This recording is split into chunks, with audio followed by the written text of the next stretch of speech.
Cat over here is super confident that we've already chosen one. Oh, welcome in, everyone. This is episode uh the Council Head Removal Inc. of our Tavern Talk with Head Removal Inc. And this is part 2. Let me make my little fancy thing actually dance because it was already on. But boom, part 2. Let's go. We've Damn, we got got a whole bunch of people ready to start off this morning. yeah, we've We got some got excitement myself, this morning. call me Samwise, hanging out today.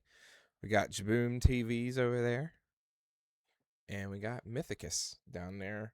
And we're ready to finish this party builder so we can attack the boss today. So let's see what we can muster up as far as parties going. We've got a little bit more to go over today. As far as classes, we've got 2 left, and that is our specialist class and our DPS class. But there's a lot of DPS, so we had to split it up a little bit because there's no way we were finishing it last week. And then we got our fancy little boss that you got a tease of last week. So, guys, first off, we got to talk about it. What have we been playing this last week? Anything fun? Uh, Oh, well, no, not really. World of Warcraft. But yeah, about it. I didn't me and jump on Kat anything finished else our this week. Valheim playthrough, so I haven't been playing that. So, you guys playing Torchlight Infinite? Oh yeah, dabbled in that Oh a yeah, I little did bit. play that for 2 hours. I forgot about that. I'm back on my Shape of Dreams kick, so we'll see what happens with that. Did post a new game for us all to check out, that Cloudheim. There's a demo for it. The the game that you posted, I think it was this morning, looks pretty interesting. Yeah, it's a 4-player RPG. It's kind of like that Wayfinders in a sense, but it's got different modes and such, like a roguelite, but it's got the regular like story progression RPG. There's a lot of characters to choose from. So, but all right, guys, let's get into it. Hogwarts Legacy, yeah. We are doing our DPS, or no, we said we were gonna do specialist first. So let me change that. Specialist for instance is a little bit less people's.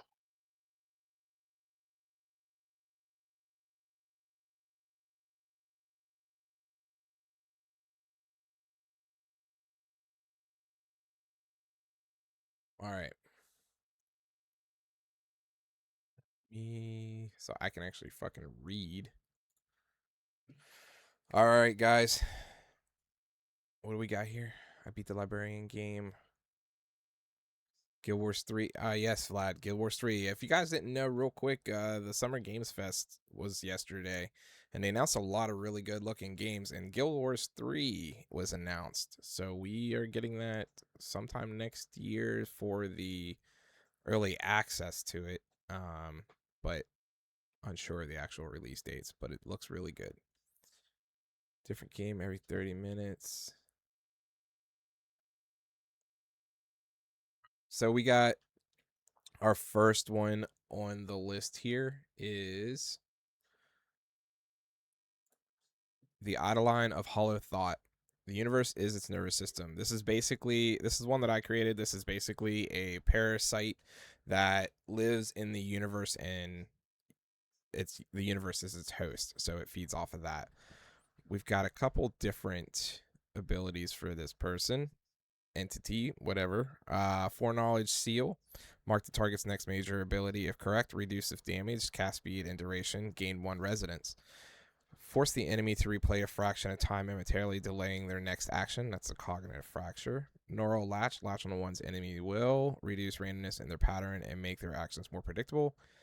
Overclock Perception. Reveals the enemy's next 2 abilities in a preview panel. Increase clarity of all telegraphs. And Thought Collapse. Collapse the enemy's focus, silences minor abilities and weaknesses, weakens their next cast. Residence is going to generate over time, gain increase with correct predictions, spent on ultimate and advanced effects. And the ultimate here, we've got the Eidolon locks the cosmos into perfect alignment for a brief moment. Fate itself reveals its shape. All enemies telegraph All enemy telegraphs appear early, cast speeds reduced, one major mechanic partially nullified, phase transition delayed slightly, and resonance generation doubled. So it's got a couple different things that it's doing. It builds up its causal resonance progression here. Some different passive traits to really help it out and build on that. You get some protective shield and reduce damage, those kinds of things. So it's actually got a lot of different ways to make this playstyle for this character a lot better with some good strengths. It has, because it can reveal and counter mechanics early, reduces boss consistency, high utility and raid insurance, and rewards skill and encounter knowledge. So this one is looking like it might be a pretty good one to play around with, as far as adding to the party. Knowing what comes next and where it's coming is always a huge positive. Yeah, it's like This is having your true. guys' freaking your little alerts and your raids and stuff like that tell you don't stand there. That would be pretty cool, though.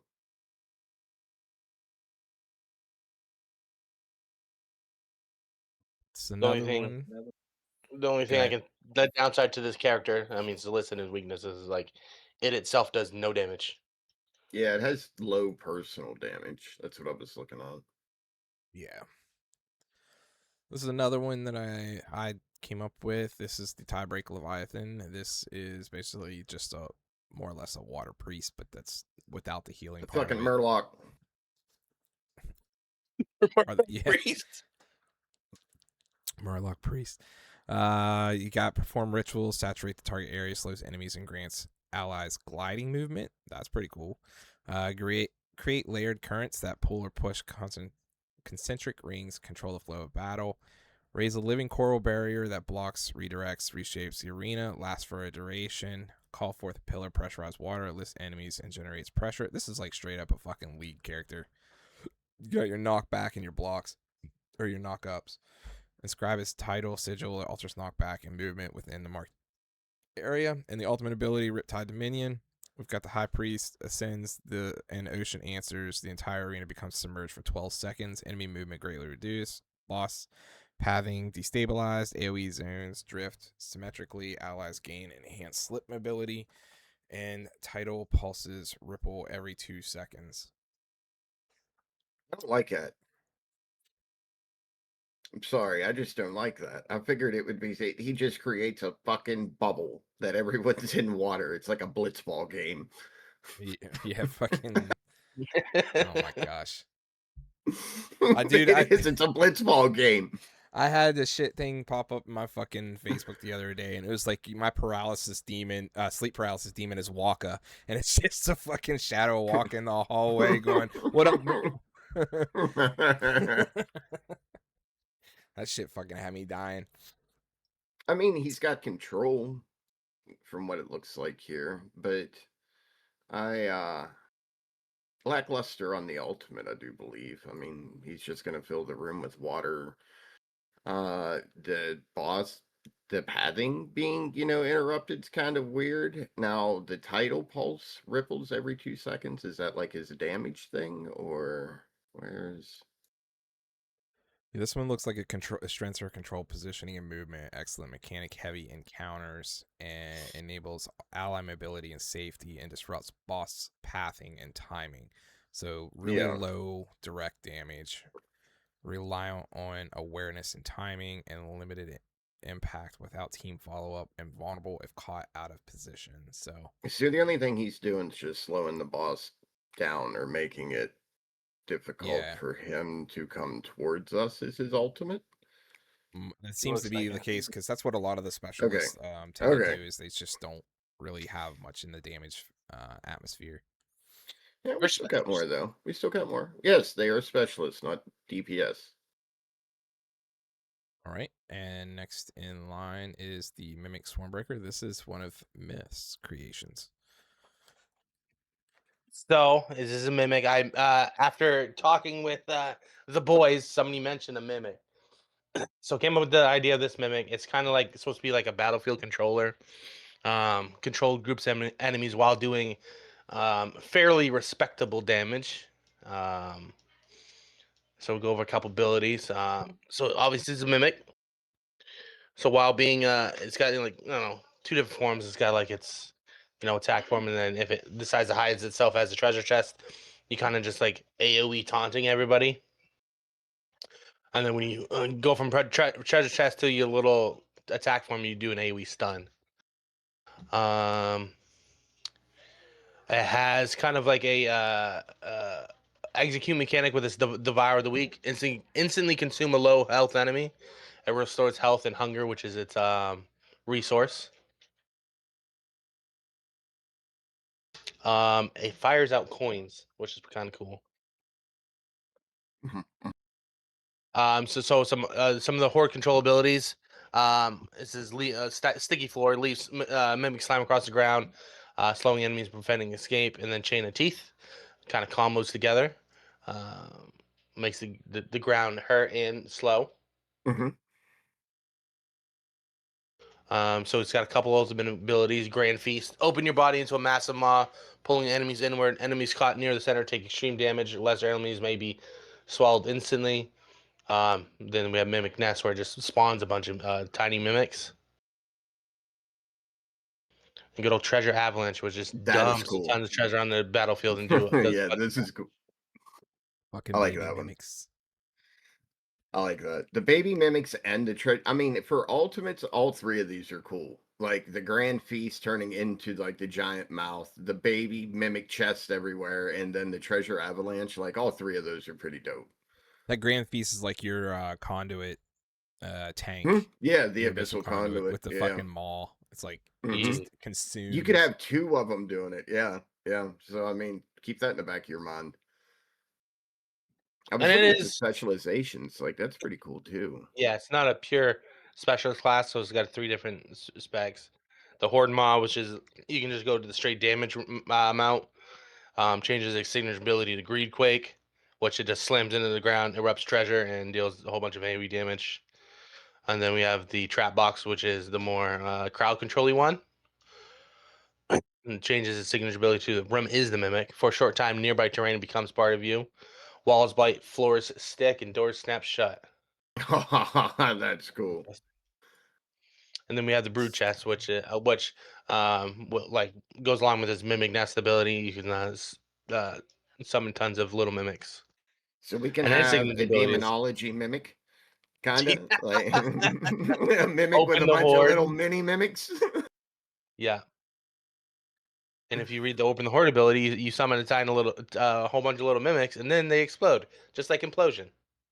Yeah, that's cool. That's cool. Yeah. So, With the flavor passive looks valuable. Enemies are slightly more likely to target or investigate you while disguised. Unfortunately for them, you are not loot; you are lunch. I Sucks like to it. suck. I like it. I like it.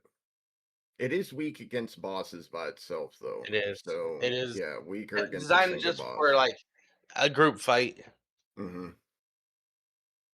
Needs enemies grouped together. Vulnerable when hunger is empty. Some abilities require setup time, and disguise tricks may not work on smarter enemies. So, like in any place, the disguise guaranteed would not work on a boss. But the abilities are 10 out of 10. Yeah. All right, next one. And your resource is hunger. I kind of like What it. do we have left? Okay, Ember Tyrant, and then that. All right, Myth, you go ahead and do that one, and I'll do since this one's yours as well. Ember Tyrant. So design behind this was almost kind of the exact opposite of that Super Murloc. Well, kind of in line with it, but Dragonborn, kind of battlefield controller that uses fire to control its enemies, where you want your enemy's position and all that good stuff. But unlike that Super Murloc, fire does damage, so it does a decent amount of damage. Water slows, fire burns. Yeah, Makes sense. exactly. So a couple abilities on it. It's got a flame lash, which is a whip of fire, and it's like a death grip pull kind of ability. It can oh Jesus, this thing is going crazy on me.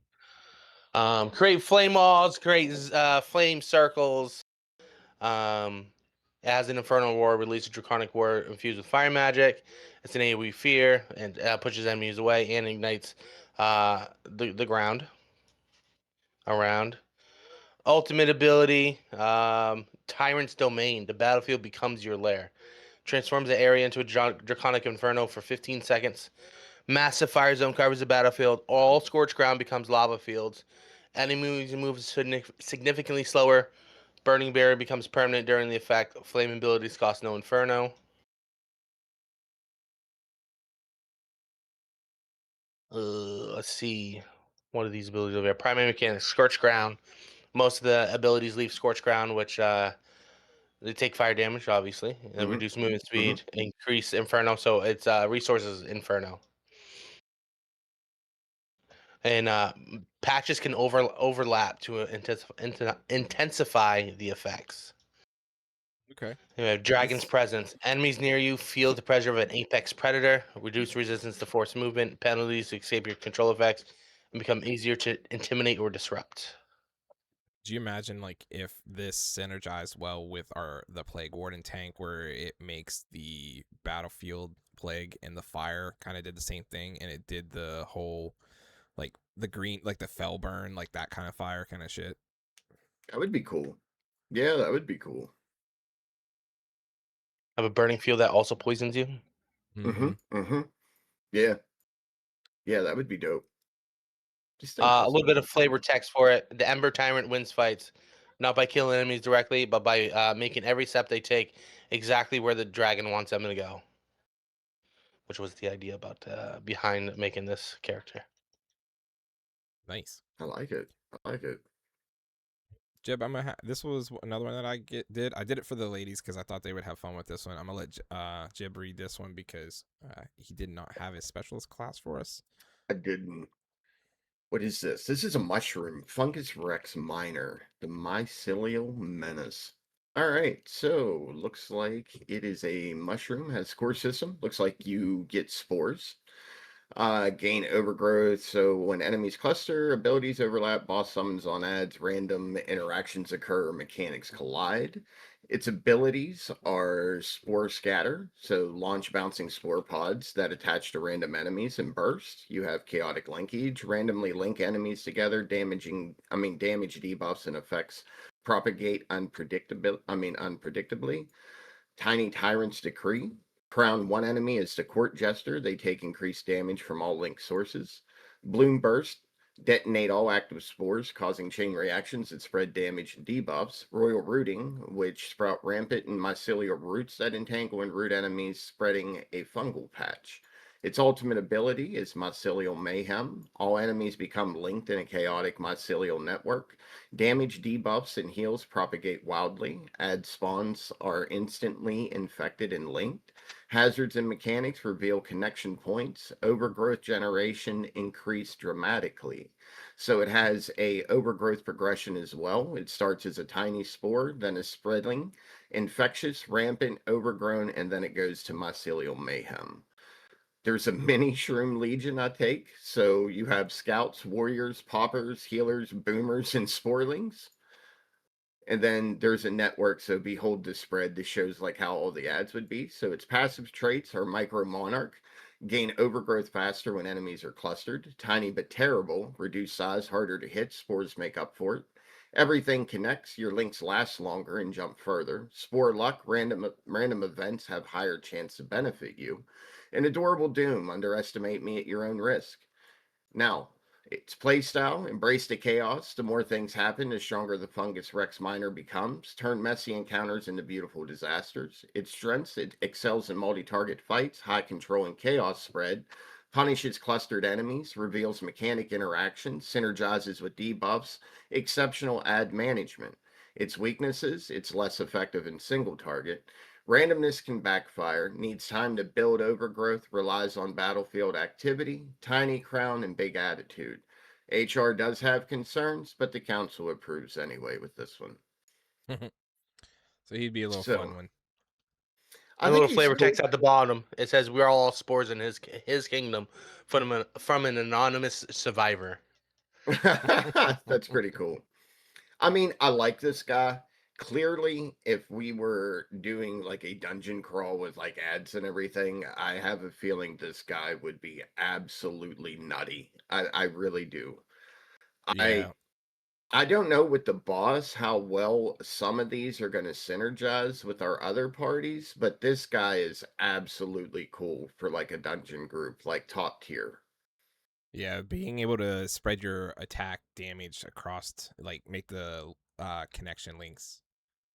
I told Sam the picture alone on this was going to have everybody's vote. It's just the way it looks. Like the picture alone will have everybody vote on this thing.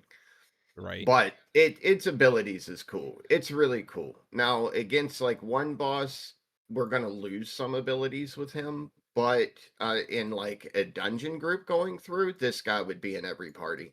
He would be in every party. Mm-hmm. Yes, great for AoE damage and clearing rooms and stuff, but definitely not the best at raid single target damage. Yeah, yeah. It's just you're gonna take away like a lot of his cool shit. So like the chaotic Mhm. linkage, you're not gonna have the chaotic linkage. The Yeah. spore scatter's not really going to be effective because it's only hitting, the boss. You don't have anything it's going to scatter to unless boss had like ads with it, then he could be quite possibly the strongest then. You know what I mean? So it's just depending. Boss with ads, he's like a boomkin. This guy's going to go hard. The boss with no ads, he ain't going to do much. So, and his passive trait, the last one I think is 10 out of 10. Adorable Doom, underestimate me at your own risk. We'll get there English, eventually. English. Cat's fucking can't fucking stop touching shit. Clearly, it turned your camera off. I Oh, told there you it to use is. the green one. Yeah.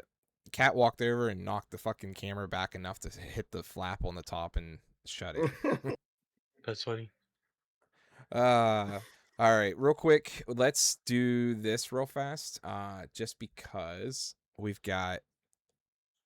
had our poll go through, and I think that we're good on just calling them because I think there's some time on them, but we'll go ahead and do it. So we've got for our tank class, we're going with the Abyssal Conduit and this. Ooh. All right, we're gonna have to tie it up to you guys in Discord in the gamers channel. There's a poll for the tank. We've got a 3-way tie with Chrono Knight, Gravebinder, and Soulbound Beastmaster at 2 votes. So we need a second tank to send in as our backup party in case the first one fails. So please go in and do that if you guys have a minute.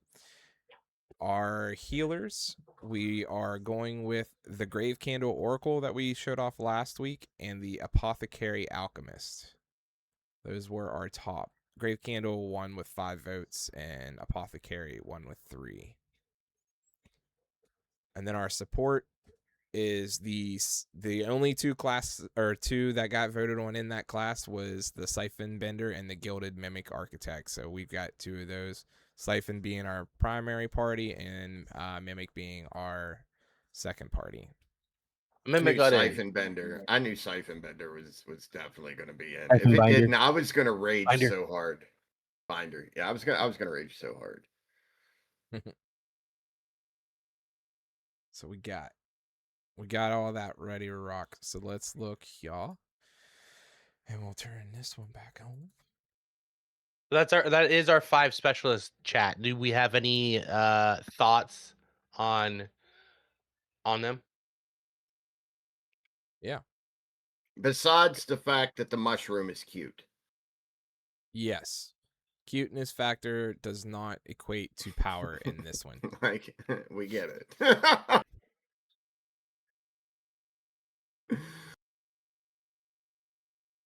That guy does look dope, though. You would just want to hang out with him. He's a fucking mushroom that has a legion of mushrooms. Like, you would want to chill with that guy. Right. He's a doom shroom. Tyson. That thing's cool, too, though. The Hollow Thought. I like it. I like the Hollow Thought.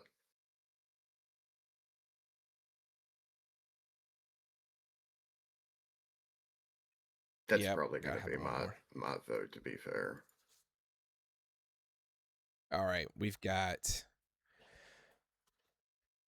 first up in our DPS list. We've got the Blood Somehow. Astromancer. It's the Crimson Constellation. There's a lot of fucking movement going on right now. I had to yell at Dyson for putting on pants. I'm like, dude, put on pants.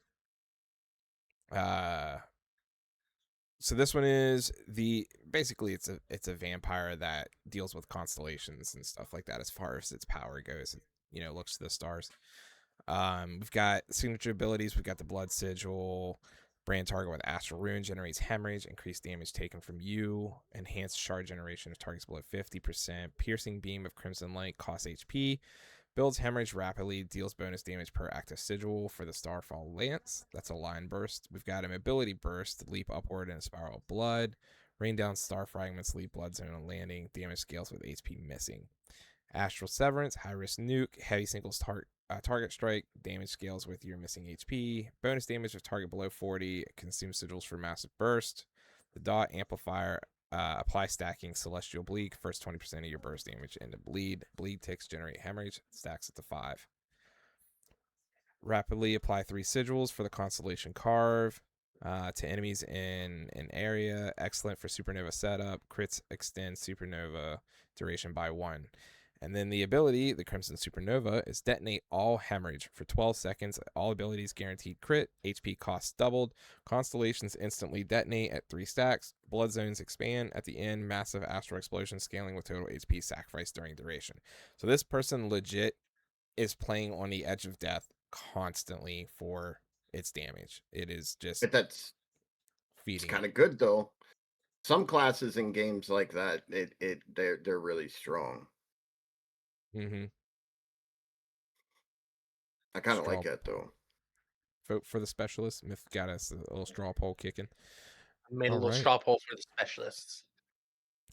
We've got some strengths, extreme burst potential, incredible scaling with healer coordination, strong AoE and single target, explosive execute phase, extremely punishable, healer dependent, poor if force defense, HP mismanagement equals death. So you've legit got to do all of your stuff to bring down your HP pool, hit out your big target damage, and then have your healer heal you back to full, so that way you can reset all your cooldowns. Essentially, is what it's looking like for this character.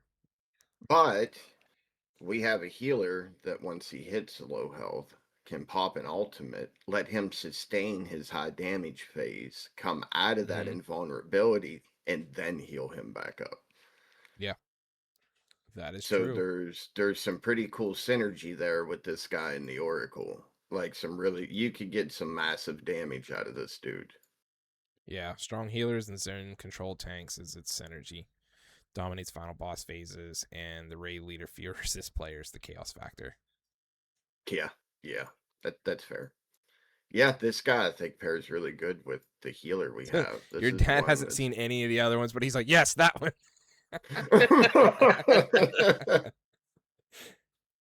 He's ready to go. We'll come back to that one, because that's another one of mine. I want to give everybody a chance to read theirs and stuff like that, and give myself a break in between words. But this is a Stormveil Rogue. This was Serials, who's not here. So I can read it. I'll read it. Yeah, you go ahead. All right, this is a rogue assassin which uses lightning damage. Looks like it is a damage dealer, high burst damage, deadly finishes, unmatched mobility. It's mobility specialist, stealth expert. It has core mechanics. It has shadow step, instantly teleport between shadows or behind enemies. Lightning dash forward with lightning speed, dealing damage and applying momentum. You have stealth, combo points, which build combo points with hits and spend them on powerful finishers, which is kind of a way a rogue works that we're all pretty familiar with. Electric infusion, imbue weapons with lightning to increase damage and apply chain effects. Its passives are Night Stalker, increase stealth duration and movement speed. Opportunist, increase critical chance against affected or low health targets. Adrenaline Rush, gain attack speed and energy regeneration after a kill. Lightning Reflexes, reduce cooldown on dashes and evasion abilities. Shadow Master, greatly reduce visibility and stealth and environmental awareness. Its abilities are Shadow Strike, lunge from the shadows to strike a vulnerable target, Chain Pierce, throw lightning infused dagger that bounces to nearby enemies, so that's like an AoE. Vanish, you can enter stealth and remove aggro. Lightning Veil, surge with lightning, increasing movement speed and dodge chance. Silent Mark, mark a target, increasing damage that they will take from your attacks. And Storm's Fury, unleash a flurry of lightning fast strikes, hitting all nearby enemies. I would have to say that that is its ultimate. Yeah, it sounds like Sounds that. like it. So that would be the Storm Veil Rogue. It's got different skill trees too. You can dive into Shadow, Strike, and Oh, Lightning. yeah, I didn't go over them. Yeah. No, my that's bad. okay because we got a lot to go over in DPS. So just the abilities is good. Yeah. I'm trying to shorten them as much as I can here, while So- not leaving too much out. Yeah. So Tomcat, it does boost your damage on the last one, the Bloodmancer. So definitely keep that one in mind. We are picking 4 DPS. We need 2 for each party. So keep that in mind. Find your top 4 that you like. Yes. Don't forget to participate in the straw poll that is currently going for the Yeah. specialists. Click that link in chat. Go vote. This one is Mythicus's. This is the Stormcaller that he came up with. It is a ranged win. So Myth, take her away. You know, ironically, it is also a lightning-based damage dealer, but he's a wizard instead of being a mage. You're a wizard, Being a Harry. mage, being a rogue. So it does massive cleave. It's got good sustained damage and high mobility. Some ability chain lightning. It does, it's chain lightning. Thunderclap does releases just an AoE shockwave, and applying 1 stack of conduction. We'll get to conduction in a Get them second. cheeks thunderclapped. Storm Surge, channel lightning around you, zapping up to 8 enemies repeatedly for massive damage. We have a stack orb that does, pulsing damage around it. Lightning dashes is movement ability. That also leaves trail lightning behind you, doing a little bit of damage. Then conduction. Your lightning abilities apply conduction stacks to enemies. At 5 stacks, enemies are overloaded, stunning them briefly and causing a lightning explosion that damages nearby enemies. Got 2 different ultimate abilities. We have Storm Call. Call down a storm at the target location for 6 seconds, striking random enemies continuously with lightning. Kind of like Blizzard from Mage and WoW, but with lightning.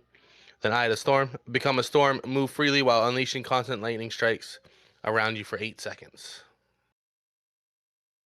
Okay. So And then very fast different movement specs and go to different chaining that things. lightning. Mobility's pretty low except for the dashing. Well, it's about middle of the ground. Yeah, it's got a dash, and then its ultimate allows you to move while casting. And that is important for any mage out there. Being able to move while casting. No My channeling guy's there. having PTSD from a shaman.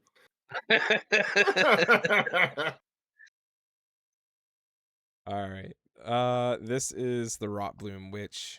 I made this one with Cat and other warlocks in mind because we needed a ranged DPS, and this is important to have. So it fell in a lot of lines whenever I was creating the plague stuff from our first episode with the plague warden tank. This one kind of synergized with that as well. So she is obviously a warlock that relies on plague and disease, and she has fungal surge, also fungus apparently. Copy strongest debuff from target to a nearby enemy. If target has 3+ debuffs, copy 2 instead. Generate spore bloom per copied effect. Plant fungal seed on enemy. Explodes after 4 seconds. Damage scales per debuff on target. If target dies, explosion doubles. The mycelial web. Link up to 4 enemies. Damage share between links. Debuff spread between link targets. Movement while link causes damage pulses. Verdant infestation. Create spread link fungal zone. Deals damage over time. Enemies inside increase buff duration. Zone expands when a debuff ticks. Parasitic Bloom. Consume all debuffs on a target. Deal massive burst damage. If target below 35% HP damage is doubled. Gain spore blooms per debuff. Rooted Rot. Root target briefly. Apply fungal dot. spread 1 random debuff from target to nearby enemies, and gain bonus Spore Bloom if target already infected. And the ultimate ability is Verdant Apocalypse. For 15 seconds, all debuffs instantly spread to nearby enemies. Dot tick rate doubled. Mycelial Network links all enemies. Each debuff application increases damage by 2%, stacking. Fungal zones merge into one massive overgrowth field, and at the end, all active debuff explode in a catastrophic bloom detonation, dealing damage based on total debuffs consumed.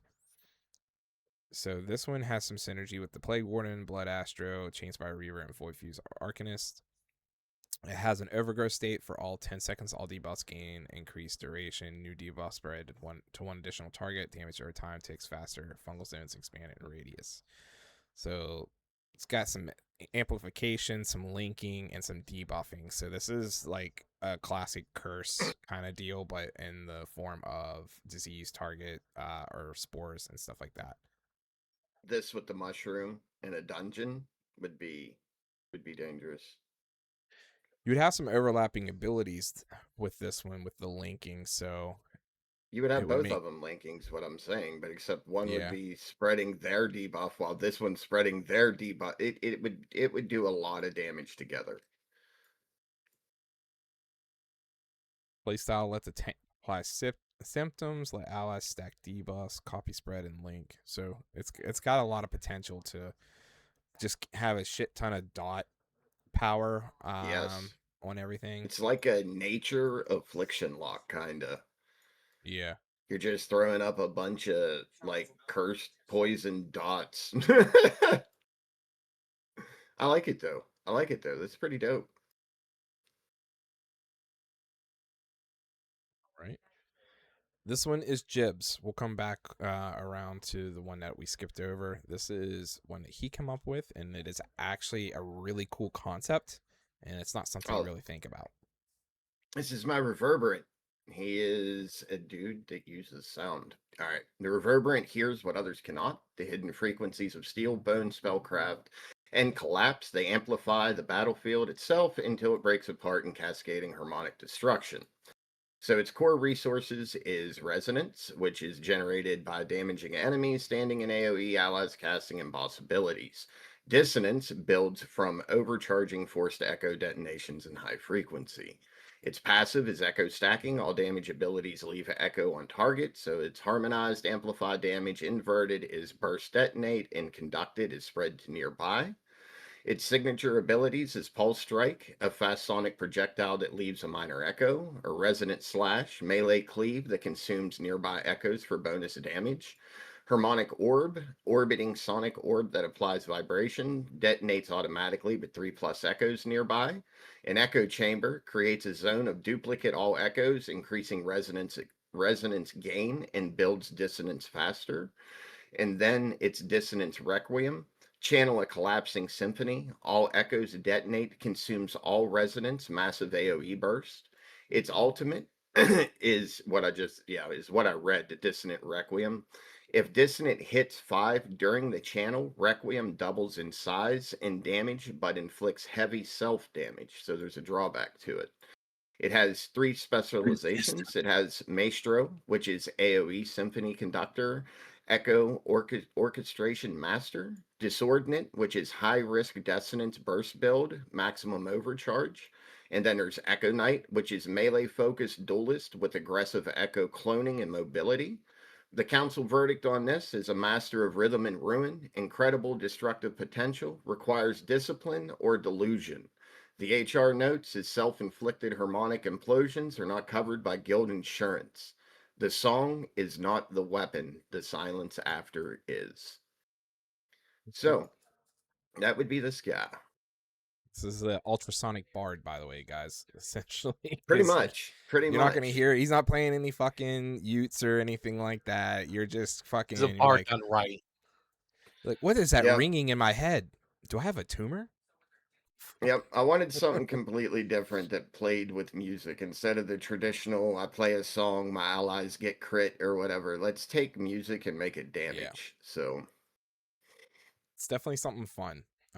It would be a really cool addition to see in something like any of our popular MMOs now. yeah, I think it would be cool. We've got the Jester. This was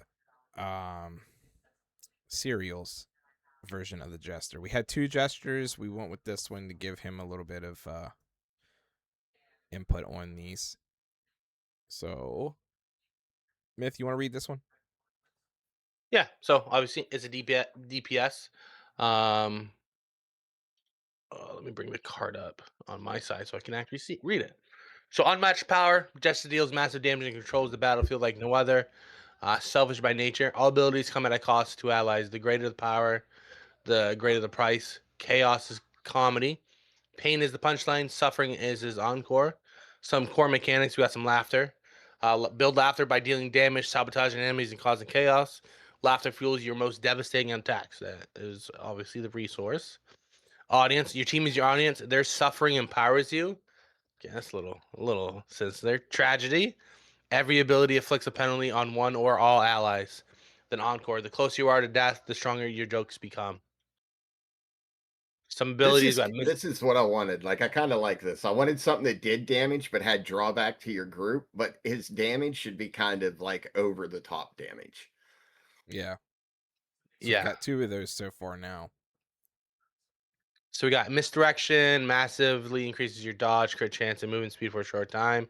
All allies become easier to hit and take increased damage. That's a dangerous ability to use. So it looks like slapstick dash to a target and strike with a comedy and power blow, deals massive damage, and the closest ally is knocked down. Trick of fate, shuffle the deck of fate, and unleash a random effect. Could it be glorious? Could it be catastrophic? That's an interesting ability. Dude, all I'm getting is friendly fire is always on with this fucking character. Yeah. Yes. We're Yes. fucked. So it has an interrupt, bad timing. Interrupt an enemy and lock them out of abilities. A random ally is also silenced and locked out longer. Okay. Standing ovation, command the battlefield with dark charisma. Enemies are taunted, allies are taunted harder. Wouldn't that make your allies attack you though? I don't know how that works. Yeah. Ultimate ability, the curtain call. The jester calls for the final act. He disappears in a flash of tragic brilliance, rewriting fate itself. Wipes the entire field. One random party member is instantly killed. That is Some dope. It little flavor probably text. wouldn't work on a boss, but that is dope. It would go good He'll with take our care of healer, everything and then someone just drops dead. Yeah, with our Oracle. That would, because they're dead and the buffs they from come back. having the dead character. Yeah. Mm-hmm. Mm-hmm. We got flavor text, and for our final check, one of you won't be going home. We should have Passive altered this a traits. little bit. Oh, go ahead. Go ahead. Passive traits, natural born fool, increased crit damage, ability power. All healing receives a reduce. Careful, it's funny. The lower an ally's health, the more damage you deal. That's actually good. Unliked by all. Allies start with reduced trust. Buffs from allies are less effective. Then playing both sides in PvP, deal bonus damage in PvE. Enemies hit your allies more. This is a very playing with fire kind of character. Mm-hmm. Yeah. Mm-hmm. This would be intense to have on your party for shit. Like, this is like a solo. Like, don't queue with friends with this fucking character because you're going to end Kinda. friendships. Yeah, kinda. Kinda. I mean, it depends on how nutty his damage could possibly get to. I mean, there may be a payoff with it, but other than that, you may want to avoid this guy like the plague. Yeah, I'd say so. Looks badass though. Yeah. The Graveblade Harvester. This was a Soul Reaver class that I made, and we will go over its signature abilities here. The Reaper's Brand, mark setup, brand target with death sigil, increased shard generation, targets less than 50% grants double shards, a target dies marked, reset this ability. Gray Spiral is a duelist combo, rapid scythe combo, bonus damage if target is less than 40%, generate 1 shard per crit, applies Harvest Mark on final strike.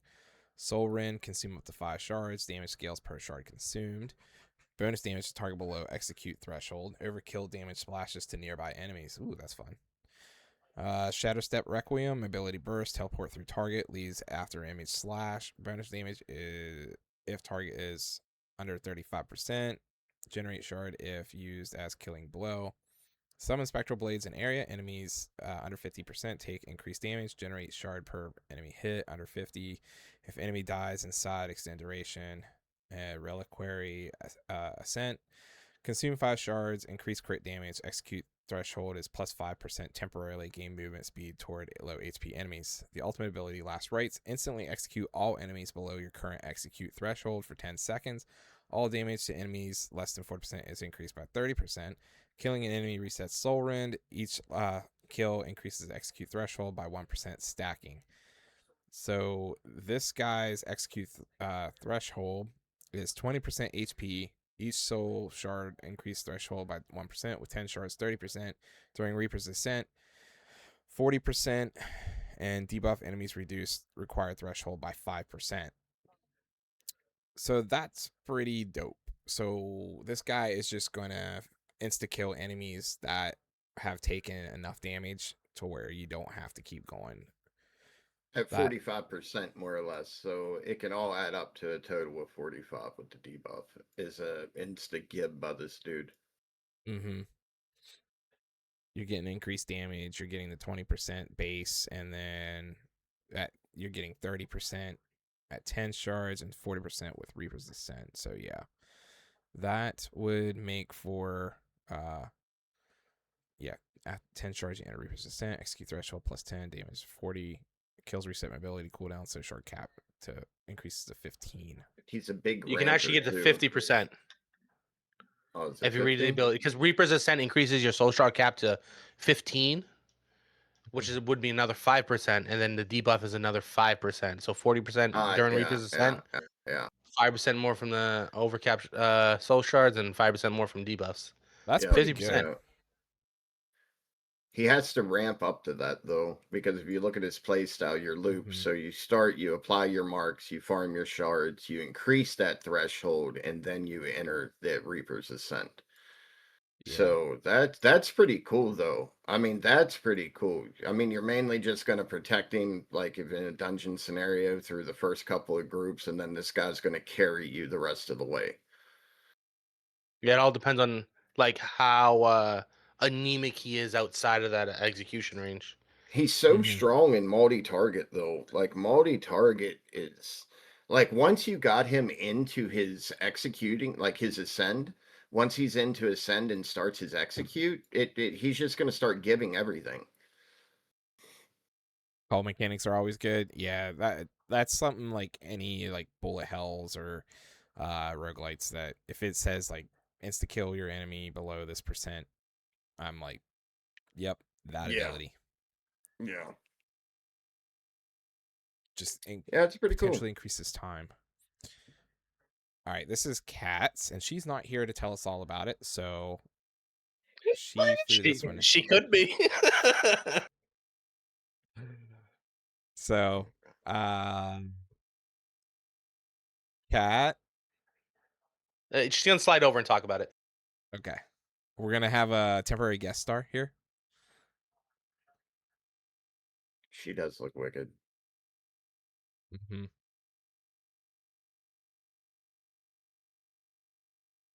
Give her a second. Look at her. She's scooting. She's scooting everywhere. Like, I'm getting there. Look. Holy crap. Chaos.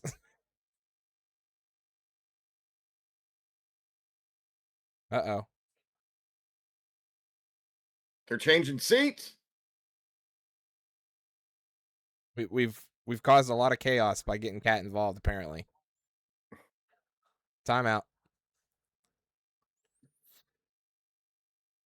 Hey, everything. There's nothing's ever sketched over here. It's all unpredictable. You never know what's gonna happen. Yeah. Some dog aggro. I think somebody ran over a dog tail, maybe. That could have exactly been what just took place. All right, real quick while they're dealing with their pet aggro.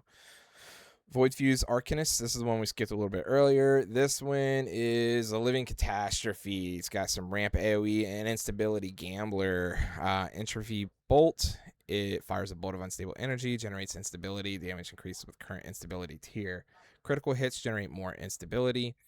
Collapse field, AoE vortex. We've got creative gravitational well of raw arcane. Pulls enemies inward. Generates instability per enemy.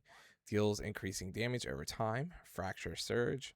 Safely vent instability. Consume 30 instability. Deal AoE burst damage. If used at 90 plus, gain 25% crit chance for 6 seconds. Aether Cascade, Chain Spell, Chain Lightning, arcs between enemies, jumps between up to 6 targets, generates more instability per bounce, and applies volatile mark. Summon unstable arcane spikes, damage per tick scales with instability. Moving enemies generates extra instability. Breaking spikes deals splash damage, and then the pressure ascent self buff gives you power beyond safe limits, consume 50 instability, gain spell haste and crit chance, increase max instability cap to 120 for 10 seconds. But the higher you climb, the harder you fall, it says. We've got our ultimate ability is consume all instability to unleash a cataclysmic arcane explosion. Damage scales with current instability, scales with number of enemies hit, scales with number of volatile marks. After detonation, 10 seconds, instability generation doubled, volatile zones expand, and entropy bolt pierces infinitely. So it's got some different primary mechanics here. For every 10 instability, you gain 3% spell damage. You get volatile zones, so they take ramping arcane damage. Magic resistance is reduced on them, and volatile mark applies by some abilities. Mark enemies explode when hit by collapse field or void destination, dealing bonus damage. And then our passive over here, instability decays 40% slower. We've got taking damage increases instability generation. Controlled detonations increase next spell damage. Unstable geniuses reduce the duration of arcane overload, and Aether Infinity increase maximum instability by 10. So this is pretty cool. It's got, He does synergize with the Blood Astromancer real well. yeah, burst windows supercharge your detonation. So we got that one, guys. The Void Fuse Arcanist. So this is like I kind of like this arcane dude. mage, but void. I like this guy. I have to keep that one in mind for sure. Keep going. Let's get through. Just that one. We did that one. Great Blade Harvester. Waiting on Cat. We've got the Dreadblade and the Chain Spire Reaver and Cataclysm Arcanist. We got 3 more left here. Jim, you want to go ahead and read that one? This is one that I did, but we'll get Jib on this one. Which one you want to do? The Cataclysmic? Right. Chainspire Reaver. The Reaver. So the Reaver, the Iron Verdict. He turns the battlefield into a coliseum, and every step you take becomes your sentence. There is no escape, only verdict. He has his core resource is momentum marks. You generate momentum marks when enemies move while affected by your abilities. You pull or displace targets, enemies attempt mobility skills, or enemies exit your control zones. So it looks like his momentum marks fuel, which starts with movement burst damage, tether detonations, arena control, execute amplification. A predator state. At 12 marks, you enter a predator state for 8 seconds. All movement by enemies causes explosive damage. Tethers become unbreakable. Bonus movement speed towards marked targets, and pull cooldown resets on kill. Movement becomes a liability. So, your primary mechanics: movement punishment. Marked enemies take damage whenever they dash, blink, roll, leap, are knocked back or displaced. Attempt escape abilities. Damage scales per momentum mark. Iron tethers. Certain abilities attach spectral chains to enemies. Take damage per step moved. Reduce movement speed. Exceed distant threshold. Chain snaps and explodes. Chain reactions. Movement events, teleport attempts, and failed escapes generate extra momentum marks for massive pressure and burst opportunities. Its signature abilities are Chain Hook Verdict, which is a pull. Throw your barbed chain to pull enemies towards you, and you apply 2 momentum marks. Iron Flints, which is a melee combo. Savage multi-hit combo, bonus damage per mark, applies Iron Tether at final strike. Your Spire Lock, which is controlling the field. Create a circular arena zone. Enemies inside are slowed. Leaving zone causes chain explosions. It generates marks per enemy crossing the boundary. Barred Pursuit is a gap closer, dash towards marked enemies, resets if target attempts escape, leaves chain trail behind, crossing trail deals damage. Crimson Shackles, which is a tether. You can tether up to 3 enemies. Movement damage is increased if one tethered enemy moves. Others take splash damage. Arena Predation. Move 6 marks to activate. 40% damage to moving enemies. Gain literal versus marked targets. Your ultimate ability is Arena Collapse. Create a massive chained coliseum for 12 seconds. All enemies are tethered. Movement causes massive damage. Escape abilities cause double resources. Leaving arena triggers explosive detonation. And each movement event increases your damage done. Increases your damage by 5%. So damage done by 5. Playstyle, you pull enemies into your arena, punish every movement, stack momentum marks, enter a predator state, control the battlefield, and make movement a death sentence. Its main weaknesses are less effective versus stationary bosses, requires constant awareness, damage drops if enemies refuse to move, requires positional mastery. Its rolling party is a DPS. The council verdict is approved by the council reluctantly. HR has filed multiple complaints. Guild insurance does not cover chain related incidents. This build feels illegal. Movement is now a privilege. So this guy's really dope. I kind of like how you can throw a mark on something and it is penalized for moving. So that is good. That is cool. Yeah. In PvE, it would benefit to be the counter would be a channeling something. Yes. Mage or Yes. something like that. Yes. Yeah. Yeah. No, it would be really cool. It would be really cool. I like that. Yeah. So we got the Chainspire Reaver, everybody. We're going to be putting that one on the list there. We also have the Cataclysm Arcanist. This is another Mythicus one. Cataclysm Arcanist. Yeah. So this was just a mage character, an elemental mage character that I made. The funny thing is, the first iteration of this character looked exactly like Jaina.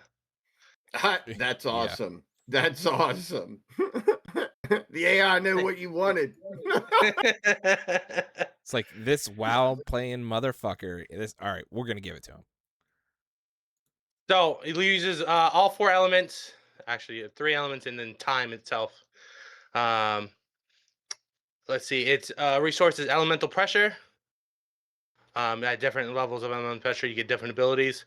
We got some minor elemental mutation, 25%, 50% dual element fusion, 75% cataclysm state. And when you max out, you can overload your abilities.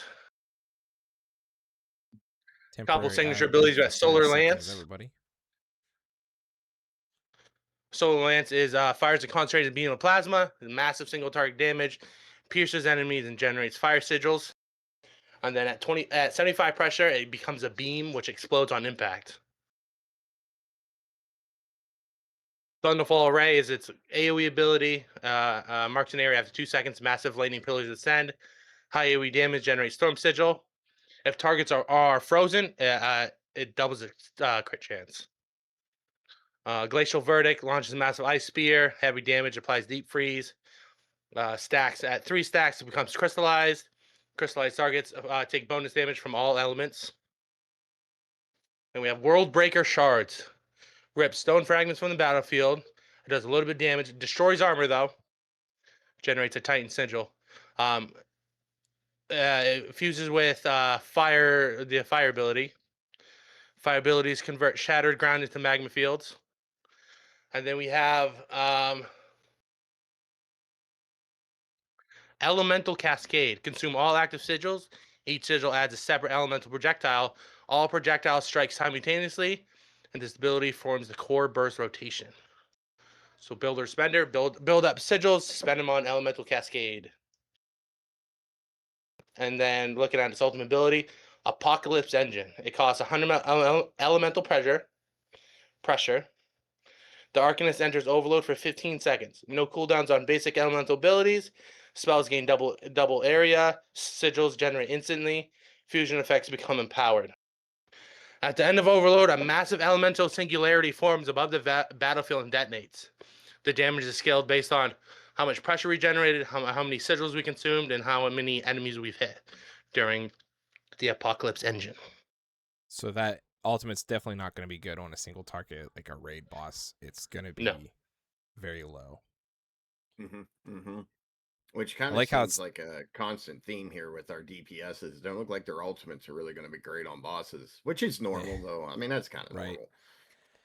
normal. I like the DPS potential 24.5 or 2.45 mil plus extreme.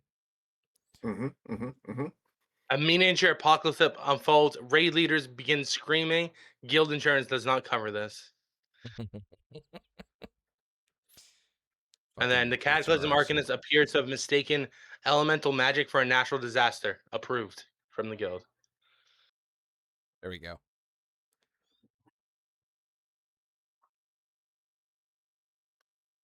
My dog's about to bark because I think mailman walked across the porch or some shit. Oh no, not a human.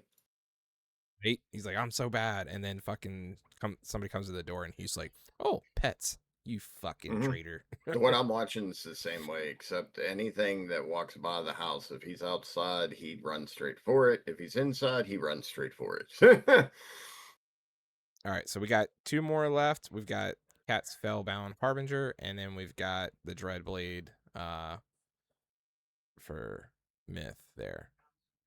So, Jib, how about you read the Harbingers? I'm assuming Cat's preoccupied? Or she... Or is that a cat? No, that's a Chubbs. That's a Chubbs. All right. I can do the Harbinger. Let's see here. So she is a warlock, ironically, specialist hybrid. I don't command demons, I negotiate with solutions. So her core resources is Soul Ash and Infernal Debt. At 100 debt, demons may revolt, fell eruptions occur, healing is reduced. Her passive is Contract of the Endless Hunger. Each active demon empowers you, +2 fell damage, +1 summon health, and +1 Soul Ash regeneration. Its signature abilities is Fell Bolt, hurl a bolt of fell energy at the target. Curse of Ruination, curses the target, explodes and spreads, generating Soul Ash. Summon Imp Swarm, summons 3 imps that attack rapidly and explode on death or command. Summon Felguard, summons a Felguard to cleave enemies and protect Harbinger. Soul Rend, consume all soul fragments for damage, healing, and debt reduction. Demonic Gateway opens portals for allies, repositioning skip mechanics or escape dooms. Impact Sacrifice, sacrifice a demon for massive soul ash and debt reduction, gain fell empowerment. Her ultimate ability is Legion Fall Ascension. Open a Colossal Infernal Rift for 20 seconds. Demons cost no soul ash. Summon limit is removed. Fell damage is increased by 100% and debt generation is doubled. When it ends, after suffer soul exhaustion for 10 seconds. Your specializations are Hellcaller, Army of Demons, Stronger Summons, Relentless Pressure. Soul Reaver, consumes souls, high burst damage, fragment mastery. Void Packbringer, controls the field, debuffs, and utility, Masters of Contracts. Now, it's Demon Arsenal. You can summon Imps, Fellhounds, Void Reavers, Succubus, Felguard, and Abyssal Infernal. Now, these will all do the roles as Imp range DPS. There's an Interrupter with the Fellhound. Void Reavers, the Taunt Shield. Succubus is Control. Felguard's your Bruiser. And then the Abyssal Infernal is Siege Demon. Approved by the Council, regrettably. Guild insurance does not cover her. Just note that guild insurance is probably never covering any of our characters because they like to cause anything. Like fucking typical insurance, man. Unlike all of our DPS, though, this one, its ultimate ability will actually benefit in a boss fight. It would be pretty badass. Summon limit is removed. That's huge. And it's not multiple targets. Do you see what I'm saying? So it's not like it's limited by doing more damage, having cleave, stuff like that. It is just straight damage. Debt So- generation is doubled, so at 100 the demons may revolt. Fellow Russians occur, healing reduced. So she's got a little bit of a glass cannony with a slight part of fucking demon revolution kicking in there. So gotta be careful. Yeah. Because it's doubled during that though, so that's the drawback from it. But you could always risk it. I mean, we do got good support and heals that would be paired with her, so Just risk it for the spam pack biscuit. sacrifice. all right, now to the last one.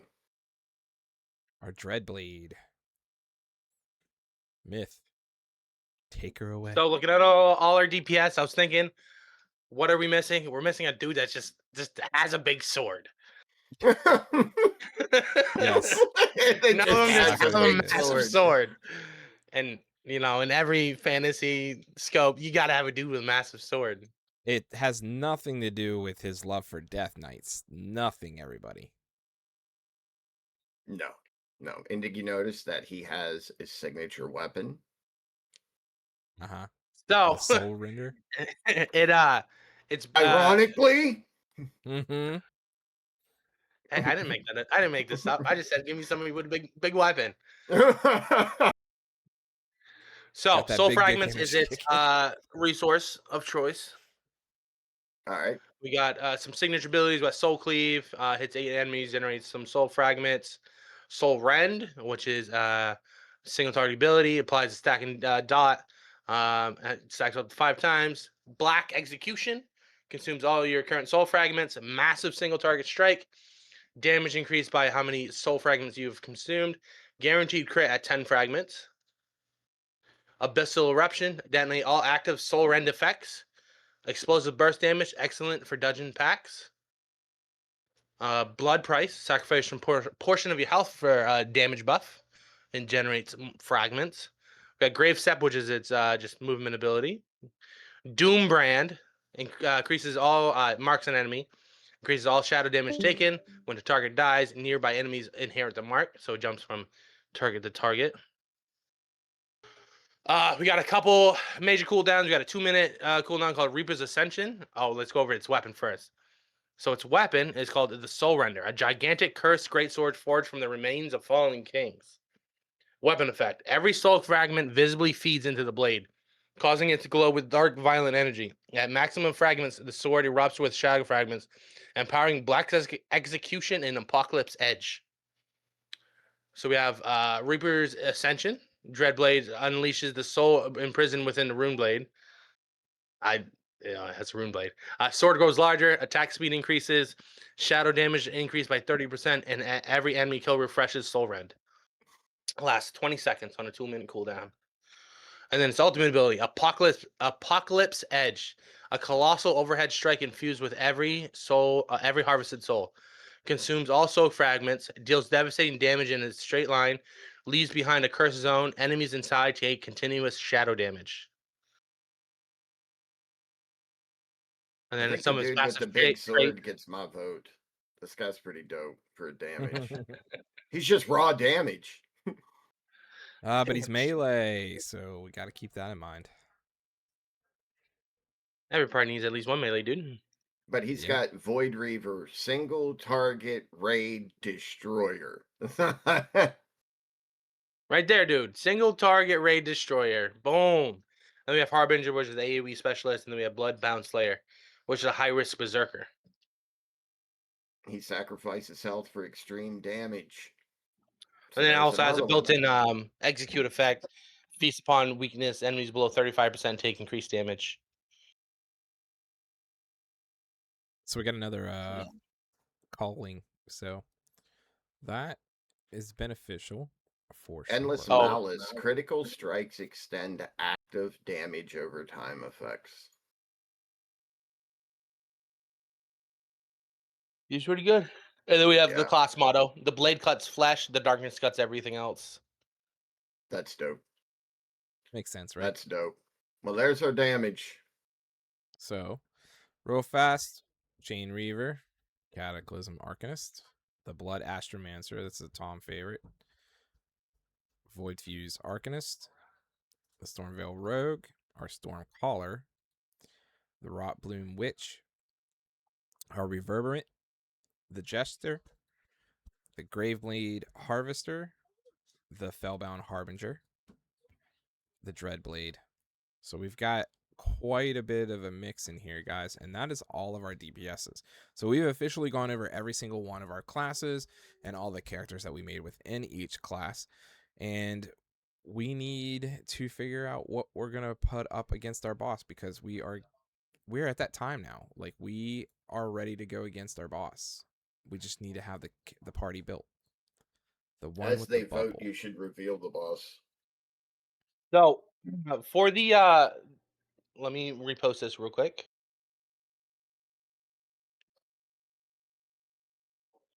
That is the straw poll for the specialist. Remember, the Eidolon and the mushroom guy gets +1 vote because Cat can't vote because it's based on like one IP address per vote. 1 vote per IP address. So I voted, she can't. So she voted for Eidolon and mushroom guy. Right?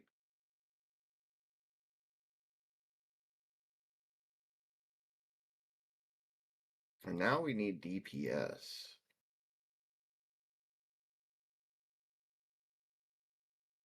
You guys can post in the chat there who you want. Remember to pick a couple of them. If you don't have a choice for 4, that's fine. Just pick, at least the 2 so we have a filled-in party. You want me to create a poll for the DPS? Yeah, you can do that real fast. Let's take a look at and see if we've finally got a choice for our tanks.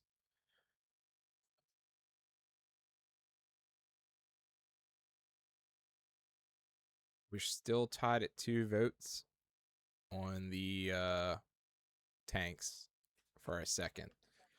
Abyssal Conduit is definitely our number 1 contender.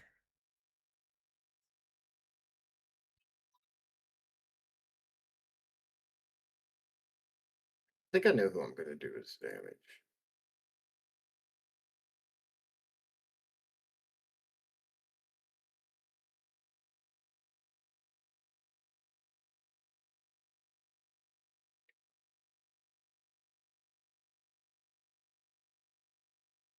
Who's the one that everyone's saying had the bubble?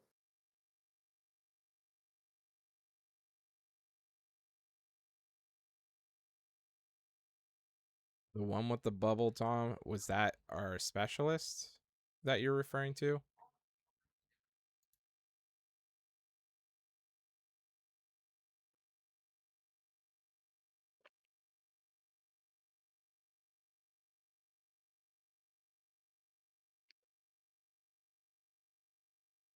The red. Oh, you're talking about the one that you wanted, the Blood Astromancer, right? Yeah.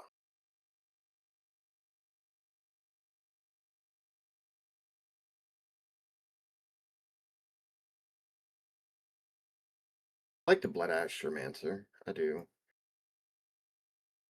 He reminds me of Vlad, not our friend Vlad in chat, but Vlad from League of Legends. Like, even his character model is similar.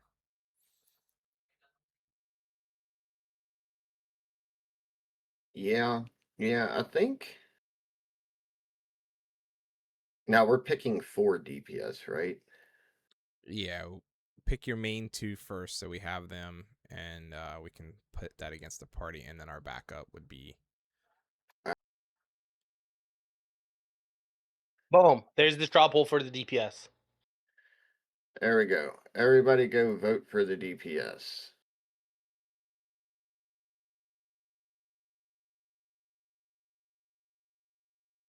You do have 4 votes for DPS because we're taking 2 per party.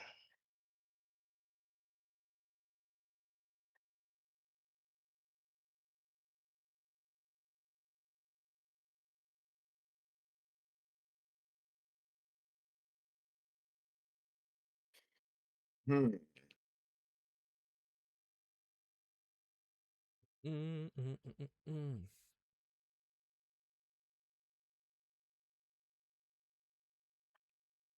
All right. Mine's in.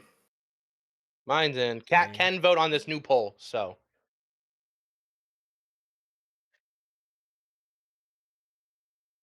So it looks like the Yeah. specialist, the Eidolon wins, and then we have the Swarmbringer Mimic or the Mushroom Guy. Have 3 votes each. And then here's this dreaded fucking thing. This is our boss, guys. Did he mention there's 3 phases to this? No. Why don't you start talking about the boss? Yeah. So while you guys are getting your votes locked in, the Null Sovereign, it's the Vessel of Erasure. We got phases 1 through 3 for this boss here. Before the pattern, before cycle, before the immerse learn to repeat itself, the Null Sovereign is not born. It activates. When reality becomes too structured, too optimized, too certain, it descends. It is not evil, it is correction. It is the end of recurrence. So the classification: anti-recurrence, entity, alignment, neutral, absolute, type, cosmic, titanic, threat level, mythic. Its core abilities are Void Rend, rips open sections of the arena, dealing radiant damage and creating unstable voids. Standing in the void distorts position and time. Causality, Scramble, randomly alters the order of upcoming mechanics. No ability will recur twice in the same sequence. Severed Threads, severs connections between players. Linked effects are inverted or broken. Network abilities are disrupted. That fucks our linking abilities up. So Mushroom Guy, no go here. Yeah. Witch would be a no-go. Rot Bloom. Yeah. Yeah. So Null Pulse emits a pulse of anti-pattern energy, reduces all healing and shielding. Repeated exposure amplifies the effect. Environmental effects: gravity shear zones, fracture foundations, time displacement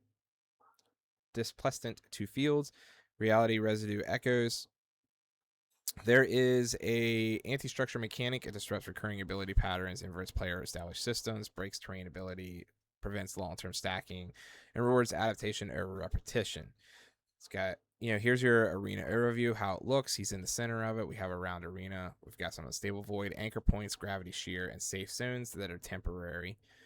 Resistant to and immunities: immune to stun, sleep charm, immune to knockback pull, severely resistant to dot effects, cannot be targeted by taunt, environmental immunity. Recommended strategy: you cannot outlast it, you cannot overpower it, you can only out adapt it. Maintain structure, break its certainty, prove the recurrence can exist. And the head removal ink approved by the council. Regrettably, this is not really a character as much as it is a boss for us, so this is a everlasting entity. If we defeat it, I don't think we truly defeat it. It's just returns.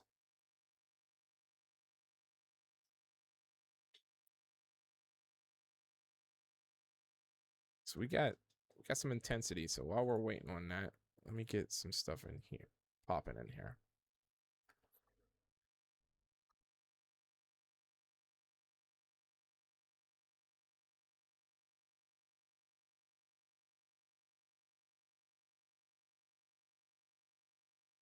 All right, I guess the straw poll that I posted, Cat can't vote on, so she posted her votes in chat. Just +1 to those.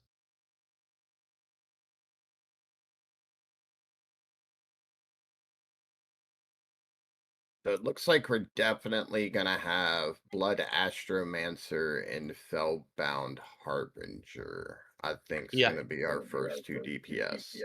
Those Yeah. are at 6. Reverberant is at 4, and then Dreadblade is at 3.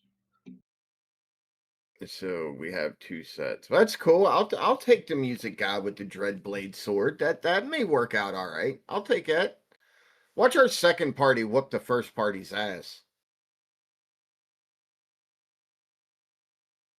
Oh yeah.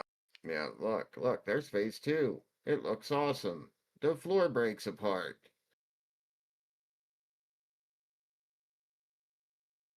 Did I just move it? Is that a fractured timeline down at the bottom? Apparently I Oh hit my the button. god.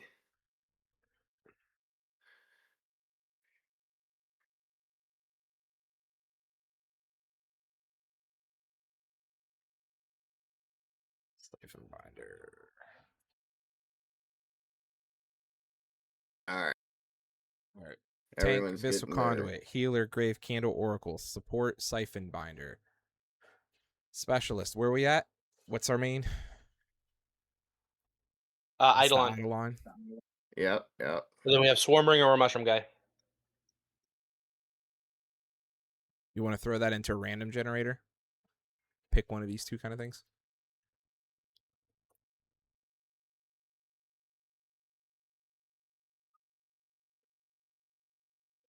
Okay, coin flip simulator.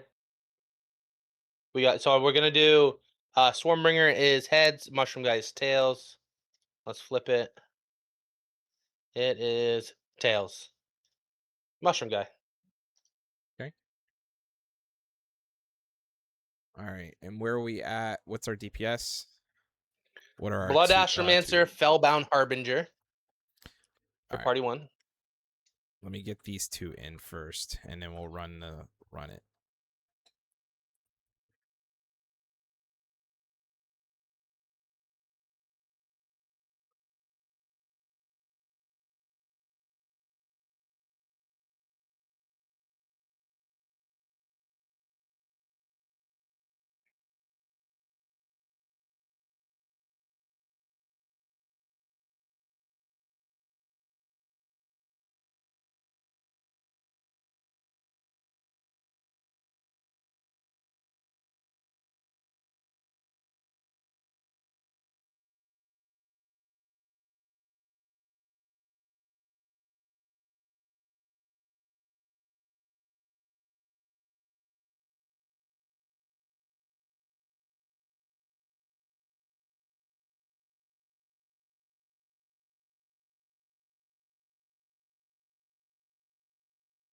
Getting the sim ready, are you, guy?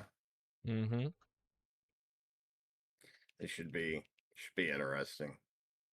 I'm kind of interested to see how this plays out. All right, so Tank, we're going Abyssal Conduit, Healer's Gravecandle Oracle, Support is Siphon Binder, Specialist is Eidolon of Hollow Thought, DPS is Blood Astromancer and Fellbound Harbinger, and we are our first party going in is filled against the Null Sovereign. Let's see how we fare. And go.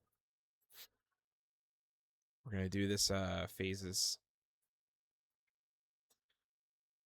This is gonna be so bad. We've got a serious comp, high control, high prediction, high volatility. Let's run it. Phase 1, the monolith descends. The vast astral monolith, environmental pressure, mechanic introduction, stabilize reality fractures before collapse. Phase 1 mechanics overview, reality fractures spawn around the arena, must be managed. Gratific pulse every 20 seconds, raid-wise damage spike, void lances target random DPS, entropy field slow reduce healing done by 2% per stack, stacking over time. No identity collapsed yet, no prediction war yet. This is just a pressure test. So we've got phase 1 simulated. It will be let's see here.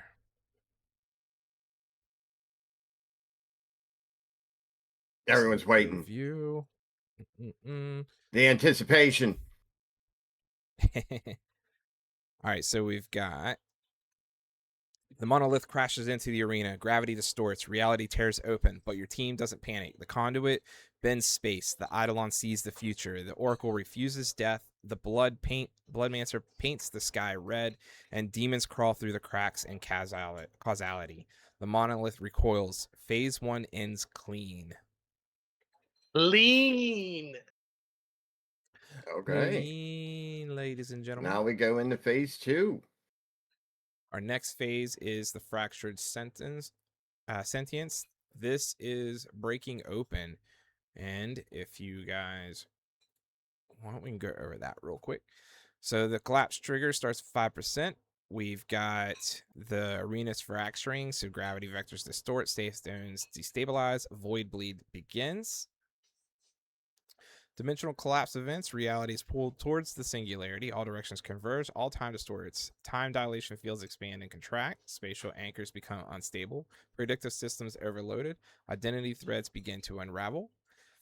The fractured timeline looks like this. The integrity cracks, the crown destabilizes, reality folds, singularity forms, and unwritten emerges. The entity steps beyond, and then phase 4 begins. And as you can see, the arena destabilization in the bottom right corner, the outer ring fragments, the mid ring gravity shear zones, inner ring null vortex influence, and center is the singularity draw. So we are safely, unsafely, however you want to say it, working our way towards it. So let's see. Dude, we could Our straight up future just do success. D&D streams, D&D podcasts. The way you're simulating this and the fights, we could just do D&D fights.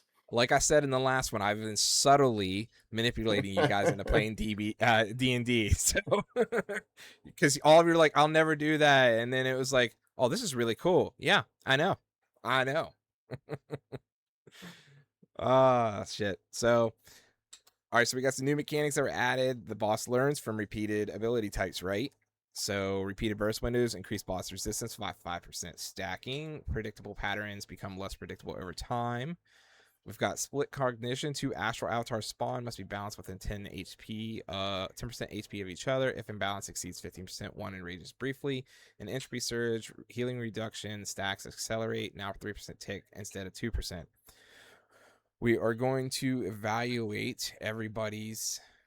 I would love to have this like an animated thing. I wish I had that kind of capability and power to. We can't animate it. Yeah, like maybe one day we'll get that good and get an animator that can do this for us. All right. So the Eidolon of Hollow Thought, this phase was built for this class. Predictive review, bodice activation reduced by 35%. Abyssal Conduit now tanking 2 cognitive fragments. Blood Astro, this is where the risk shows. Adaptive reality punishes repeated burst timing, so he's looking pretty rough for us. And then Fellbound Harbinger, Infernal Debt climbs due to prolonged phase. Legion Fall not yet used. We've got good restraint there. The Gravecandle Oracle, entropy now at 29 stacks. Healing pressure rising, candle of returning held, correct decision there. Soulbrand stays Harbinger during debt spike, and Requiem Aura stabilizes split damage. And our Siphon Binder is a Spoils of War triggered after first avatar death. Massive party-wide buff spike, shared backbone reduces in rage burst, perfect timing on Hollow the Giant during tank spike, and performs clutch amplifier. Actually, let me do this real fast. Siphon Binder just saved our ass. So let me pop this in. This might actually help. I was gonna say, can you stream your screen? It would just be ChatGPT prompts for that. Oh, I gotcha. So let me do 1.5 seconds. Let me make it. This is pretty good. Outside, the Astromancer getting his ass kicked, which we kind of knew that may have been a risk going in. Party 1. Let me copy these out. Make that directory. Okay.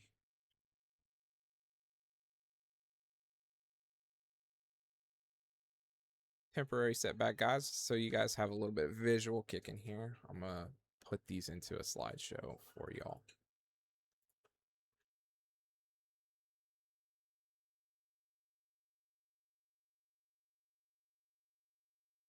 This is the first time doing this, but I can see how we can make it a lot smoother next time. Like this will be cool. The next one, because we can save the boss fight.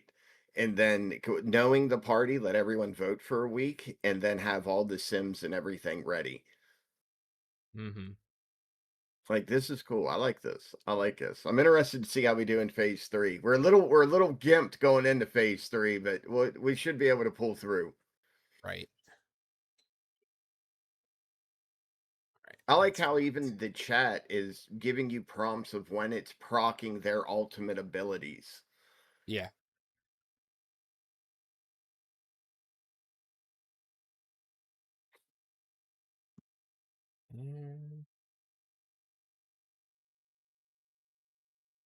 Why are they not showing up? Wait, so did we survive P2? Yeah, we survived P2, but the Astromancer's gimped. We didn't survive it? The monolith splits. 2 faces of thought emerge that it begins to predict, but your Eidolon predicts the prediction. Blood detonates constellations. Demons tear fractures wider.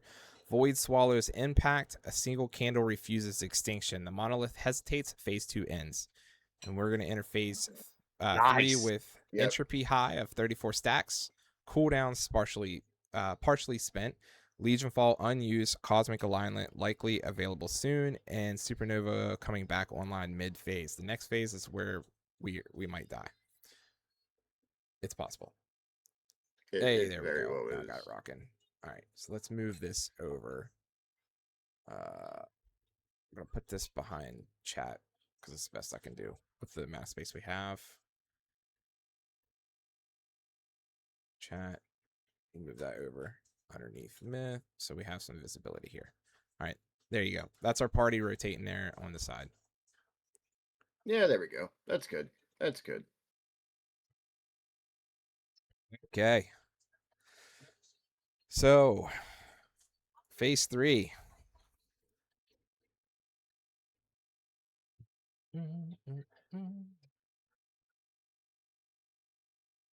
Man. We're a little beat up. I think we got it though. Oh, this is still technically phase 3.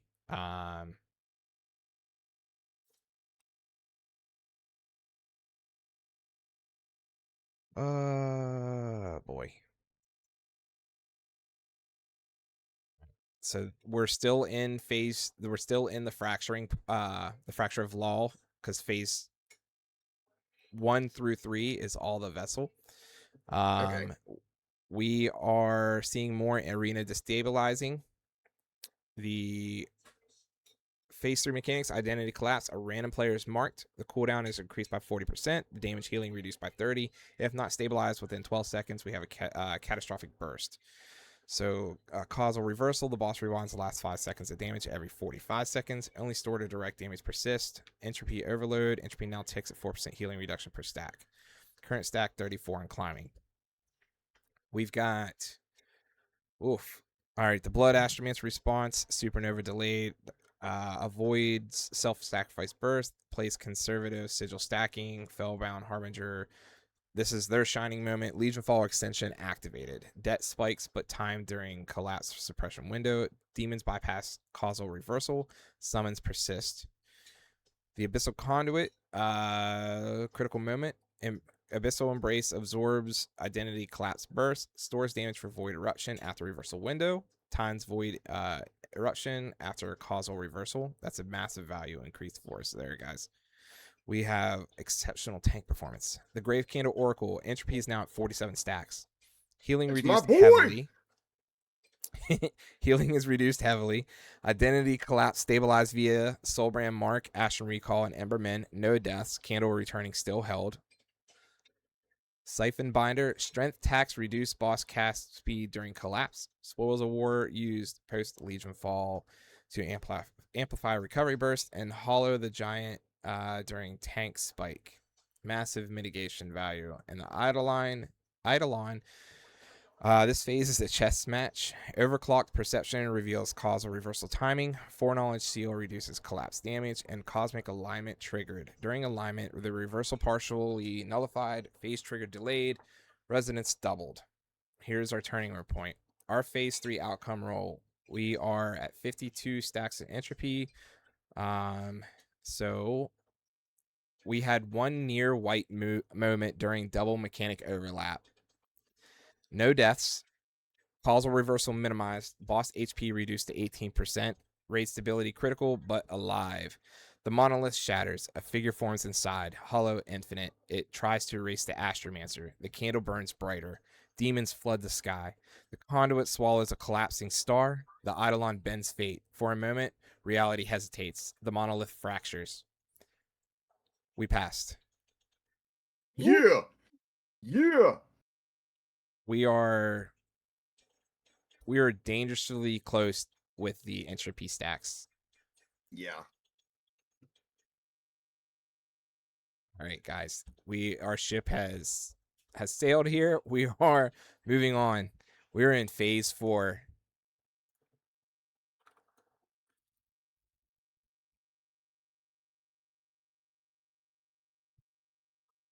Phase 4 is him, right? Yeah. It's Don't singularity. reveal it forms. too You much start- yet. All right. Oh, my bad, my bad, my bad.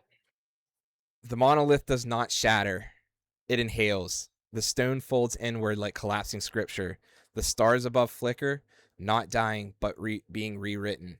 From the fracture steps something smaller, something wrong. A white, featureless body, smooth and carved bone.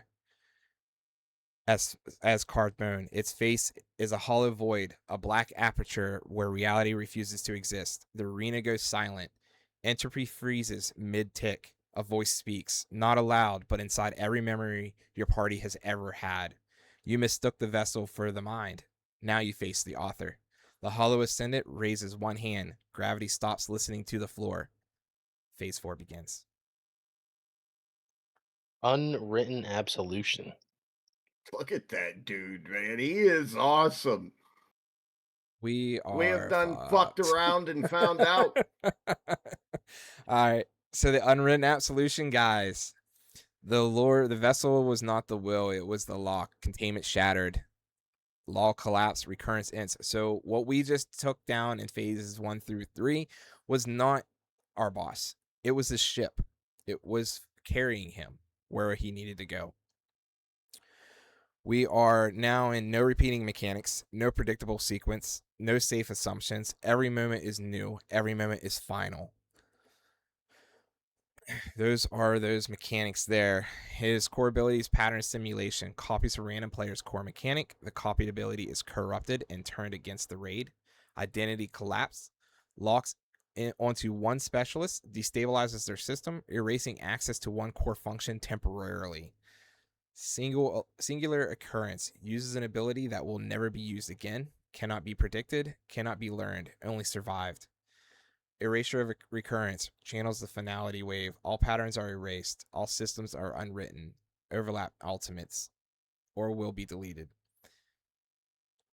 Adaptive counterfield. Reduces effectiveness of repeated strategies. Adapts instantly. Punishes recurrence. He says, I do not end you. I simply remove the need for your return. That's fucking big. Like, if that shit showed up at my house, I'd be like, all right, I'm done. Look at the victory condition. Survive the erasure of reoccurrence. All ultimates must overlap within the convergence zone. One failure, total erasure. Failed overlap in time. Be erased from existence. No revival. No recurrence.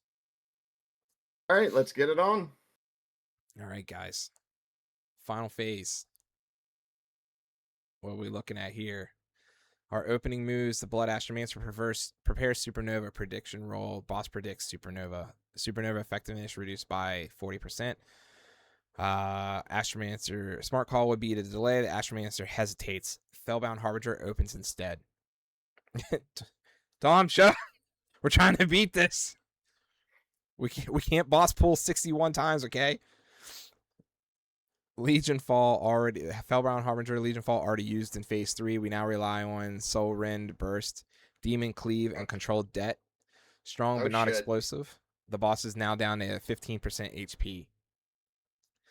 The Eidolon of Hollow Thought's response is Cosmic Alignment is not ready, but Thought Collapse silences minor mechanic. Cognitive Fracture delays. Arena Shrink. Perfect Prediction window partially disrupted. Boss predictive suppression reduced from 40% to 22%. No damage because it's not a damaging character. The Siphon Binder, Spoils of War activated off minor ad fragments. Massive Party Buff Spike. Shared Backbone counters, Identity Severance Spike. Incredible timing on that part. Our Abyssal Conduit tank. Stabilities are now at 39%. The Abyssal Embrace absorbs Identity Severance Explosion. Void Eruption timed during Arena Shrink. Massive Burst. The boss is now down to 9%. Our Blood Astromancer is now in its execution window. Supernova ready again. Entropy stack now at 61. Healer output heavily reduced. The Astromancer commits. HP drops to 8%. Crimson Supernova detonates. Massive crit chain. The boss is now down to 3%. Hey, there we go. There we go. He's pulling through. Identity Severance triggers spike. Linked players drop below 15%. The Gravecandle Oracle now comes in with its clutch moment. For 12 seconds, all allies cannot die. Entropy irrelevant. Yeah. Healing amplified. Soul Brand triggers twice. The raid stabilizes. And in our final moments, Fellbound Soul Rends. Void Eruption cooldown ends. Siphon Binder Crushing Reversal. Eidolon lands final predictive fracture. The final damage roll is the Hollow Ascendant fractures. White shell shatters. The void face implodes into silence. Our boss is defeated, everybody. There were 0 deaths. Our entropy peaked at 63 stacks, and we were victory within less than 5 seconds left on the Candle of Returning from our Oracle. Yeah. That was a dope-ass party. The white our ending narration here is the white body cracks. The hollow face collapses inward like a dying star. Silence returns to the arena. The candle burns low. The demons fade. The blood dries. The void closes. And somewhere in the dark between stars, something learns. This boss will be back. That's what that is saying for us, guys. This is a boss that will return. It's never ending. It thrives on ending recurrence, it says. So we are severely lucky that we had that comp, I would have to say, because we were a little bit of trouble. That was dope. Was the that tank was a beast, dude. The Or was that Abyssal skill on Conduit. creating the characters? Is that skill in creating the characters? Good job, ChatGPT. Good job. Yep. We did win, Tom. We did win. I don't have a win image, but we did win because, you know, we're awesome. So backup party is safe for now. Yep. Backup party did not need to be used. Once we had come up with 0 another deaths. boss. Do you want to do like another boss fight with these ones, or like later on revisit, or should we shift the characters around, or? I think so. I think that when we do our next one, guys, we should do new characters. That we come up with stuff. We'll do either another episode like we did the last time. You guys let us know how candle shit OP. You guys let us know how you feel about that, because we could potentially do another episode where we go over the characters and then we spend an episode doing the boss fight. If we can get it down to a smaller grouping of characters, then we can probably fit it all into one. Get our boss going and shit like that. We could also take these characters and move them into a boss fight as well. So we would have 2 boss fights. One that is our existing characters that will continue until we wipe them, or something else. Like, so I think that might be a good idea. What do you guys think? Doing 2 parties, Leave 2 comments bosses. on the video. Let us know. We can build from here. I think this was really cool.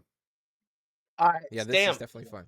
Can you post the fight in I don't know, Game Chat in its own thread? Yep. Along with like the images of the party. The second team was a backup team, Pops. In case this one failed, we were going to run the second team, but this one beat it. So we didn't need to run the second team. He's saying do 2 teams for the future, I think. Okay. We'll continue. So what we'll do is the party that we created, or we chose today, we run that one continuously through our adventure, like you would in a D&D setting kind of deal, until the party wipes, and then we wouldn't run them anymore. And then we do another party with new characters to do as well. Yeah, that'll work. That's dope. This was really cool. I enjoyed this. Yes. I got my Siphon Binder onto the team, and he was an all-star. Yeah, that guy was getting picked. So was the Oracle. Both of them are getting picked hands down. Yeah. All right, so your party, I'm posting in our gamer chat on Discord, guys. So the party that was chosen is there, and so is the summary of the fight. Jib, you remember when me and Kat made a couple more characters, and Sam was like, "Yeah, maybe we shouldn't talk about those." Mm-hmm. And then the lock was chosen and kicked ass. Mm-hmm. The luck had to get used. I'll tell you another one that I think Mhm. would have paired well in there would have been the Dreadblade. Yeah. I think they would all do relatively well in things, and we can do other stuff too going in the future. Everybody, like, let us know what you guys think about this. If you guys enjoyed this episode, please go on to the YouTube channel and comment on it, like it, and everything. When we upload the VOD, tell us what you thought in Discord as well. Through joining all of the socials there. We wanted to see more fun stuff, and I think we decided, guys, that we're gonna do this once a quarter. We're gonna do a party builder episode and do like the boss fights and stuff like that. So we will You never do know. It may turn into a D&D one. Never know. We'll see how it goes. with a little bit more detail and walkthroughs and stuff. We'll make it more fun if we end up going that route instead of just like running the simulation kind of thing. Actually, see if we can get a Send everybody picture gets of our dice. little party in front of the boss and shit. Like, we'll see what all we can do. Yeah. So some other fun stuff that we're working on. I am working on an 8-bit character version of our favorites. So each of us will choose our favorite character that we made, and I will try to get an 8-bit We can make version one. of that. So we'll see all of that stuff kicking. Next episode of our podcast is a year in review. We are halfway through our year. We would like to celebrate you all and the accomplishments that we have done so far in the community, and to just get some ideas from you guys. So feel free to pop that in one of the chats as well. Suggestion chat is the best one because it's a forum. You can build your own forums and post in there, and then we'll see them. Yes, But yeah, guys, that was our fun little party builder episode. Cat aggro. Yeah, if he sees something outside, he'll bounce back and forth between the windows constantly, and then he's like, got to move my mic arm all the time, so just to get a little bit more footing. he's ready to go. He just wants to be an inconvenience. Gosh, if there's a cat outside, man, he's like, back and forth, 2 fucking windows, over and over and over again. So, all right, guys. So thank you again for tuning in to episode 13 of our podcast, Tavern Talk with Head Removal Inc. This was, a really fun one for us. We love doing this stuff. This one was a kind of a new concept for us. And yeah, we really appreciate you guys being here, holding up the viewers, giving us some input. We were the Council of Head Removal Inc., the guild that somehow became an LLC, was the name of this episode, part 1 and part 2, Chapang. And yeah, but guys, Myth, what do you have to say to our fellow peoples? Don't forget to like, comment, and sub to the YouTube channel. Definitely comment. We need some more engagement on our YouTube videos once Sam posts it. Yep. Yes, Look forward to our do. shorts and stuff like that. We're gonna post as well. We'll get some clips kicking, especially from last episode and this episode. Be on the lookout for those. With that, guys, being said, thank you again for tuning in to our latest episode. We will see you in 2 weeks because we have changed our scheduling because of doing the 2-parter, and Myth and Cat are going to be on vacation here in a few weeks, so we want to make sure that we didn't miss having one of our hosts on the show. So we will see you guys again on the 20th for the year in review. So remember, guys, keep your head on, or don't. We'll see you then.